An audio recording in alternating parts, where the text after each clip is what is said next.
Mesdames, Messieurs, bonjour. Bienvenue à l'émission L'heure de la bonne nouvelle. Il nous fait plaisir de vous retrouver à nouveau aujourd'hui.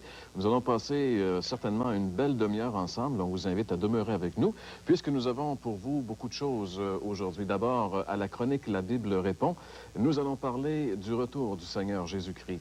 Est-ce que c'est vrai que Jésus va revenir? Il y a beaucoup de gens aujourd'hui qui parlent du retour du Seigneur Jésus-Christ, qui associent les phénomènes que nous voyons aujourd'hui, comme les tremblements de terre ou les autres phénomènes climatiques peu ordinaires, au fait que, justement, ce sont des signes précurseurs de la venue du Seigneur Jésus-Christ. Enfin, peu importe, mais on utilise beaucoup plus souvent qu'autrement l'expression apocalyptique. C'est une expression qui est devenue de plus en plus courante dans notre monde moderne. Alors, est-ce que tout cela, ça dit que Jésus va revenir? Est-ce que la Bible dit que Jésus va revenir? Eh bien, c'est la question à laquelle nous allons répondre à la chronique La Bible répond. Je vous rappelle également que nous avons notre offre gratuite. Je vous invite à prendre un petit bout de papier et un crayon pour noter notre adresse. Nous allons vous la donner au cours des prochaines minutes en vous annonçant également ce que nous vous offrons gratuitement aujourd'hui.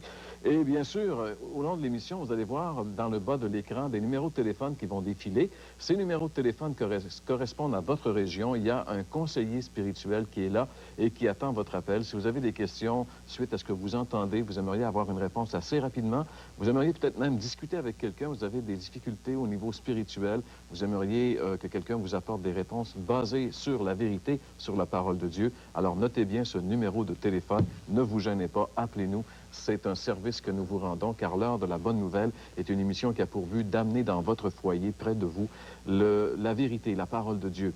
Et justement, la parole de Dieu, elle est présentée à travers la prédication. Et aujourd'hui, Gaston, quel sera le sujet que tu vas aborder? Bien, je veux aborder, Jean-Pierre, cette parole qui ressort d'un des messages de l'apôtre Pierre quand il dit « Il n'y a de salut en aucun autre, car il n'y a sous le ciel aucun autre nom qui a été donné parmi les hommes par lequel on doit être sauvé. » Et ce nom, c'est le Christ Jésus lui-même. Et puis, je crois que c'est très bien qu'on revienne avec cette parole de l'Évangile, cette parole qui nous est communiquée par l'apôtre Pierre, parce qu'aujourd'hui, il y a tellement d'à côté, tu sais, il y a tellement d'idéologies sur le temps religieux, même des gens qui se donnent comme le Christ et qui attirent des adeptes à eux. Et puis encore, même dans nos mouvements religieux, il y a toutes sortes de moyens comme des béquilles pour justement des béquilles qui nous sont présentées comme le moyen du salut. Même on nous dit que l'Église, elle est comme une mère qui transmet la vie. Est-ce que c'est vraiment biblique, cette vérité, selon le message du Christ? Ou encore Marie, est-ce que c'est elle qui est la co-rédemptrice et puis des hommes? Bon, alors c'est justement ce que nous voulons voir ensemble, justement en regardant dans la parole, et puis on veut justement que nos amis soient au clair vis-à-vis de cet enseignement si important. Il n'y a de salut en aucun autre. Ça va être le message pour aujourd'hui. Christ, l'unique sauveur, la croix, l'unique moyen de salut.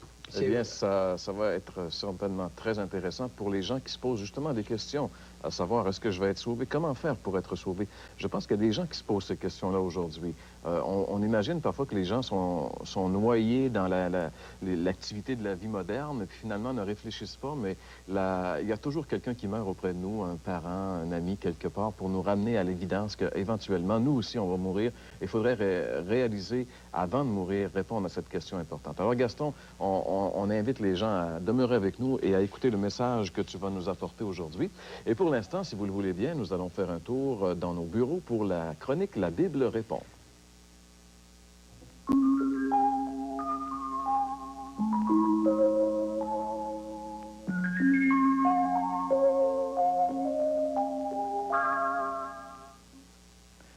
Certains disent que Jésus va revenir. Est-ce que c'est vrai? Eh bien, la Bible nous parle abondamment de la première venue du Seigneur Jésus-Christ, bien sûr, et cela, je pense que personne ne le met en doute. Eh bien, cette même Bible qui nous parle beaucoup de la première venue du Seigneur Jésus-Christ, nous parle également abondamment de son retour, de sa deuxième venue. Le docteur René Pache, qui a écrit plusieurs livres, dont un qui a été un best-seller pour lui, qui s'appelait Le Retour de Jésus-Christ, dit dans ce livre-là, dans l'introduction de ce livre-là, que la Bible fait allusion dans l'Ancien Testament au moins 1527 fois au second retour du Seigneur Jésus-Christ, à la seconde venue, et que le Nouveau Testament en fait allusion au moins 319 fois. Ce qui veut dire que la Bible ferait allusion, à toute fin pratique, presque 2000 fois à la seconde venue du Seigneur Jésus-Christ. Donc, les gens qui disent que Jésus va revenir font bien de le dire, parce que la Bible qui nous a révélé sa première venue nous parle aussi abondamment de sa deuxième venue. Jésus lui-même a dit à ses disciples qu'il allait revenir. Dans l'Évangile selon Jean, entre autres, au chapitre 14 et au verset 3, la nuit avant que Jésus aille à la croix, il avait réuni ses disciples autour d'eux, il leur a parlé, il les a consolés, les a encouragés, et entre autres, il leur a dit ceci. Jean 14, verset 3, « Et lorsque je m'en serai allé et que je vous aurai préparé une place, je reviendrai et je vous prendrai avec moi, afin que là où je suis, vous y soyez aussi. » Jésus a dit qu'il allait partir, mais qu'il allait aussi revenir, chercher ceux qui lui appartiennent afin de les introduire dans sa présence. Les épîtres du Nouveau Testament démontrent clairement que les premiers chrétiens croyaient fortement au fait que Jésus allait revenir. Les épîtres, d'ailleurs, exposent toute une doctrine sur le second retour du Seigneur Jésus-Christ. Le dernier livre de la Bible, le livre de l'Apocalypse, est entièrement dédié, consacré à ce sujet, le retour du Seigneur Jésus-Christ. Oui, mes chers amis, Jésus-Christ de Nazareth est venu une fois. Il a coupé en deux l'histoire de l'humanité. Cela est un fait historique indéniable. Et ce même Jésus qui est venu a dit aussi qu'il allait revenir. Et ça, c'est certain. Et oui, la Bible nous présente un seul sauveur. Et c'est Jésus qui avait dit, c'est moi le chemin, la vérité, la vie. Et nul ne vient au Père que par moi. Et la Bible nous présente aussi un sauveur qui, présentement, peut sauver quiconque vient à Dieu par lui. Et aussi, la Bible nous dit que le Christ Jésus, c'est lui qui revient pour prendre auprès de lui ceux qui sont à lui. C'est vrai, Jean-Pierre? Absolument. Le Seigneur m'a dit et il va le faire. Ça, c'est une chose qui est certaine. Gaston, on sait qu'il y a beaucoup de... Dans le monde moderne, aujourd'hui, il n'y a presque rien de gratuit. Mais la Bible dit que le salut, il est gratuit. On n'a rien à payer pour être sauvé. On n'a qu'à accepter ce que Dieu nous donne. Gaston, il y a tellement de sectes et de religions nouvelles aujourd'hui qui tous affirment être dans la vérité. Comment savoir, à travers tout ce fouillis-là, qui dit vrai, vraiment? Eh bien, pour répondre à cette question, comment être sûr sur le qui dit vrai, je pense à cette parole du Seigneur que nous retrouvons dans sa prière sacerdotale. C'est dans l'Évangile de Jean, le chapitre 17, et le verset 17 également. Et nous lisons justement cette parole. « Sanctifie-les par ta vérité, ta parole est la vérité. Sanctifie-les par ta vérité, ta parole est la vérité. » Je me suis arrêté sur la portée de cette parole du Seigneur dans sa prière d'intercession pour les siens. Il est clair que pour confirmer ou trouver la vérité et savoir qui dit la vérité, il faut venir à la parole de Dieu, la Bible. Tout ce qu'on entend doit être en harmonie avec la parole de Dieu. Tout ce qui n'est pas conforme à la parole de Dieu doit être rejeté. On ne peut faire de compromis avec Dieu et ni sa parole. Je reviens à cette parole du Seigneur dans sa prière. Sanctifie-les par ta vérité. Rends-les saints, saints de toute erreur par ta vérité. Et s'il souligne ta vérité, c'est qu'il y a tellement de mouvements de nos jours qui se réclament de la vérité, mais qui marchent en ennemi de l'Évangile. Et je cite un texte, une parole dans l'Épître aux Philippiens, chapitre 3, et le verset 18 et 19. Et nous lisons, « Car il y a plusieurs qui marchent en ennemi de la croix de Christ. Ils mettent leur gloire dans ce qui fait leur honte. Ils ne pensent qu'aux choses de la terre. » Il y en a plusieurs qui marchent en ennemi de la croix ou en ennemi de l'Évangile. Le Seigneur, de nous rappeler, on les reconnaît par leurs fruits. Quand la vérité, selon Dieu, la Bible, est mise en pratique, elle libère l'homme, non seulement des fausses doctrines, mais aussi du péché. Quand les dirigeants ou certains dirigeants de certains clergés sont accusés d'immoralité et même de sodomie, c'est que les doctrines qu'ils représentent ne sont pas tout à fait correctes. On pourrait même dire qu'elles sont fausses. Il y avait un texte dans la Bible qui m'a souvent inspiré dans ma petite jeunesse. C'est un texte qu'on retrouve dans le psaume 119 et le verset 9. Et je vous cite ce texte de la parole. « Comment un jeune homme rendra-t-il pur son sentier? En se dirigeant d'après ta parole. » Et le verset 11 qui se continue en disant « Je serre ta parole dans mon cœur, afin de ne pas pécher contre toi. » Oui, la sainte doctrine, ça produit toujours des vies saines et séparées du péché. Est-ce qu'à partir de cela, Gaston, on pourrait dire que finalement, la lecture quotidienne de la Bible, c'est tout simplement ce qui est suffisant pour une vie chrétienne? Ah non, c'est pas certainement suffisant pour la vie chrétienne. Il est vrai que la lecture de la Bible va produire dans la vie de son lecteur un effet sanctifiant, mais il ne faut pas oublier que le but de la parole de Dieu, c'est d'amener l'homme, l'être humain, à connaître le Seigneur, à développer cette connaissance d'intimité avec le Seigneur et à jouir de cette communion avec son Seigneur. Je cite un texte bien connu dans l'Évangile de Jean, le chapitre 14 et le verset 6. C'est une parole qui est connue d'à peu près tout le monde aujourd'hui, qui se lit comme telle. « Je suis le chemin, avait dit Jésus, la vérité et la vie, et nul ne vient au Père que par moi. Je suis le chemin, la vérité et la vie. » La vérité, c'est plus qu'une simple lecture de la Bible, voyez-vous. C'est Jésus qui est lui-même la vérité. La vérité, c'est de me connaître moi. La vérité, c'est de vous mettre à mon écoute. La vérité, c'est de m'obéir. C'est ce que le Seigneur ici nous enseigne par cette parole. Toute doctrine qui n'a pas comme centre la personne de Jésus-Christ conduit à l'erreur et aux ténèbres. Encore quand Jésus dit « Je suis le chemin », cela signifie que la seule voie qui conduit au salut, à la vie éternelle, se trouve en lui et en lui seul.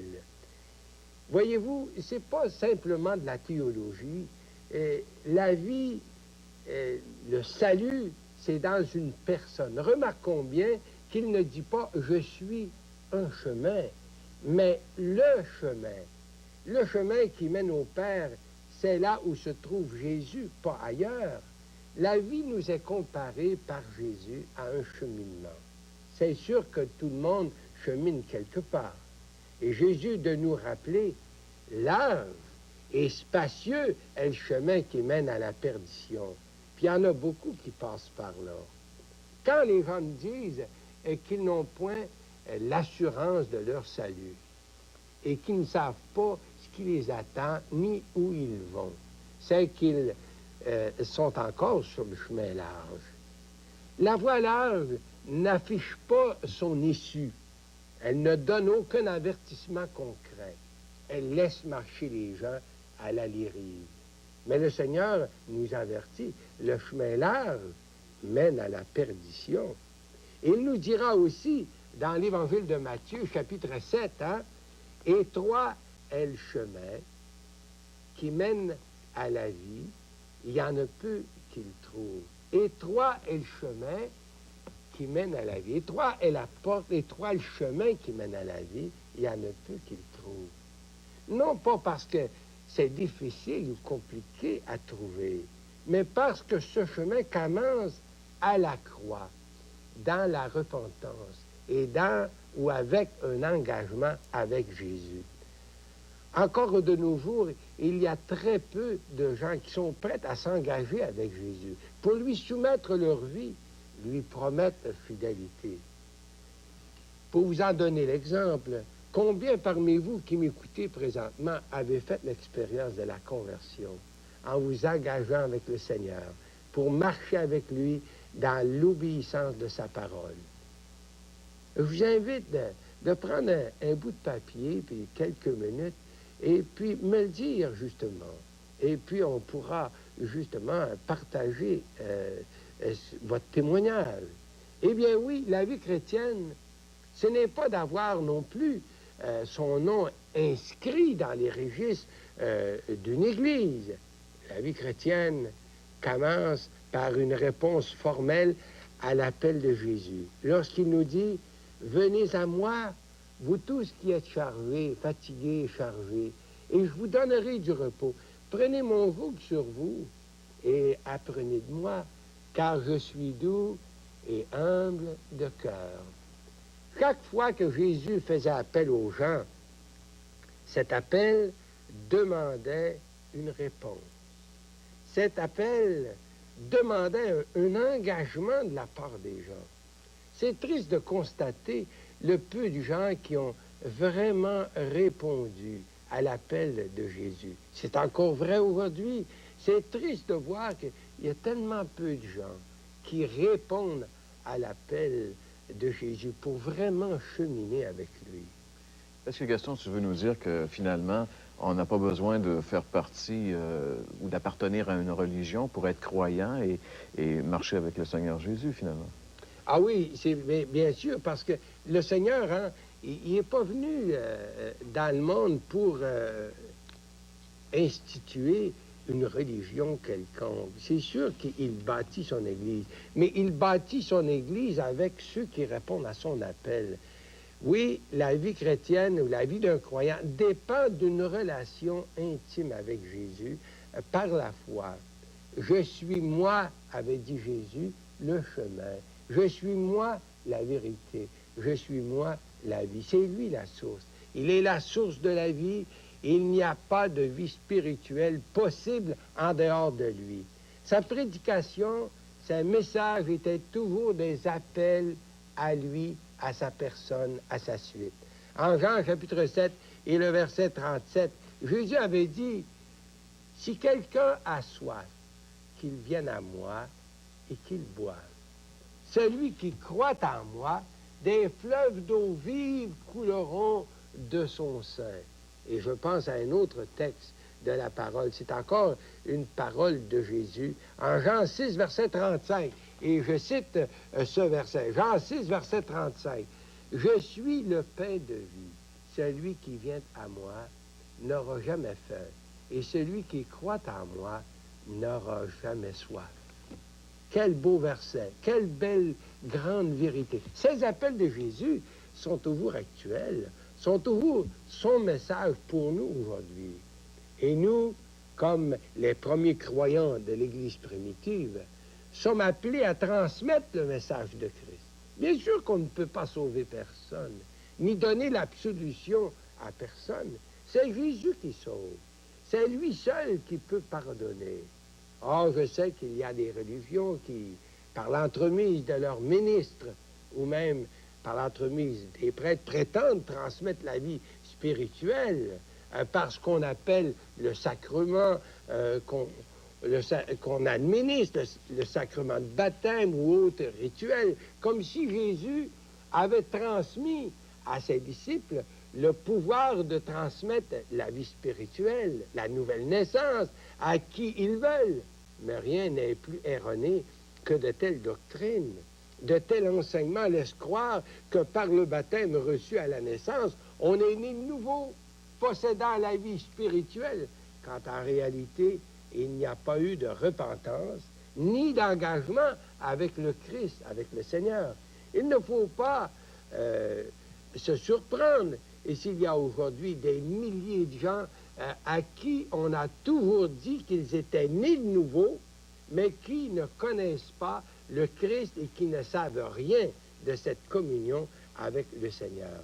J'aimerais souligner une autre erreur flagrante qui qui tient mordicus et qui empêche des milliers de personnes sincères à venir à Jésus pour leur salut. C'est de prétendre que c'est plus facile de parvenir au salut en passant par Marie. On enseigne que Marie est mère de Dieu, co-rédemptrice, co-médiatrice des hommes. Et je cite, j'aimerais ici citer un abrégé dans ce livre, un abrégé de la doctrine chrétienne par A. Boulanger. Et puis je cite à la page 85, justement, une citation que je tire de son livre, et puis qui est connue par beaucoup de gens. Je cite ici, c'est qu'en effet, elle est à la fois mère de Dieu et mère des hommes. C'est pas moi qui dis ça. C'est pas l'Évangile non plus. Et je continue ma lecture. Elle est notre avocate auprès de son divin Fils, et comme celui-ci ne peut rien lui refuser, il est permis de croire avec Saint Bernard, il est bien dit, il est permis de croire avec Saint Bernard qu'elle est le canal de la grâce et que tout nous vient par Marie. Vous avez sans doute vu dans le passé, en fait, sur des grosses Bibles qu'on vendait, des Bibles de famille, écrit en grosses lettres, tout à Jésus, par Marie. Bien, mes chers amis, tel n'est pas l'enseignement de la parole de Dieu.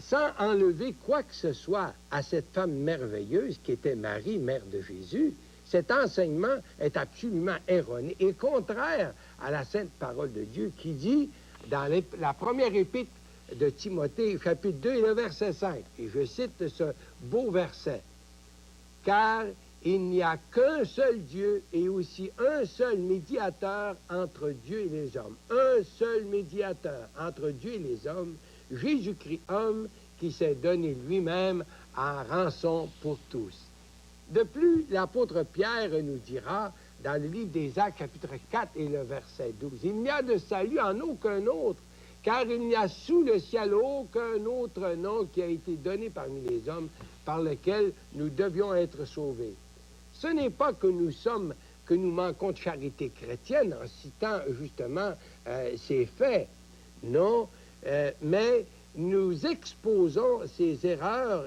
qui sont des obstacles pour bien des gens de venir au Seigneur. Et si à l'heure de la bonne nouvelle, nous vous présentons la bonne nouvelle de l'Évangile.